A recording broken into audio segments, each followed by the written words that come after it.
உங்களோட நான் இருக்கேன், நம்மளோட நம்ம மக்கள் இருக்கிறாங்க. இதுக்கு மேல என்ன வேணும்? நம்மளுடைய விஷன் என்னன்னு சொன்னோம். இப்போ அதனுடைய கண்டினியூஷனா சில விஷயங்கள் இங்க நான் சொல்லணும்னு ஆசைப்படுறேன்.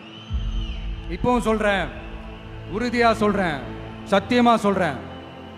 பெண்கள், பெண் குழந்தைகள், ஆண் குழந்தைகள் பாதுகாப்பு நம்ம ஆட்சியில நம்பர் 1 இருக்கும். சட்டம் ஒழுங்கு ரொம்ப ரொம்ப ஸ்ட்ரிக்டா இருக்கும்.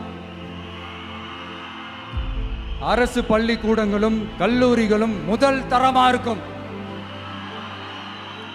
போட்டி தேர்வுகளுக்குன்னு லட்சங்களை கொட்டி தனி கோச்சிங் சென்டர் போய் படிக்க அவசியமே இருக்காது.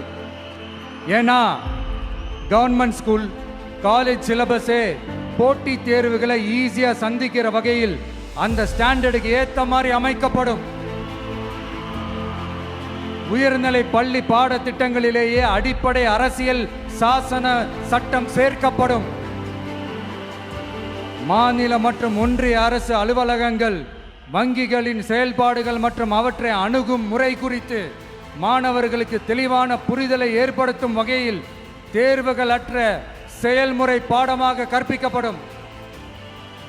இந்தியா முழுக்க உள்ள ஒன்றிய அரசு சார்ந்த கல்வி நிலையங்கள் மற்றும் அதன் சேர்க்கை அட்மிஷன் குறித்து புரிதலும் தெளிவும் மாணவர்களுக்கு உருவாக்கப்படும்.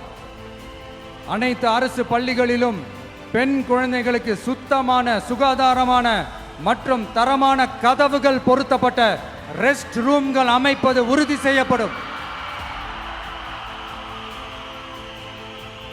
போதைப் பொருட்கள் இல்லாத தமிழகம் உருவாக்கப்படும். மாவட்ட கலெக்டர்கள் மற்றும் எஸ்பிக்களில் சரி பாதி பெண்களாக இருக்கும்படி செய்வோம்.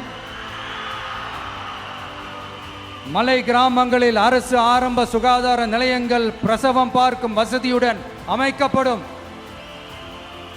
பஸ் போக்குவரத்து இல்லாத கிராமங்கள் மற்றும் மலை கிராமங்களே இல்லை என்ற நிலை உருவாக்கப்படும்.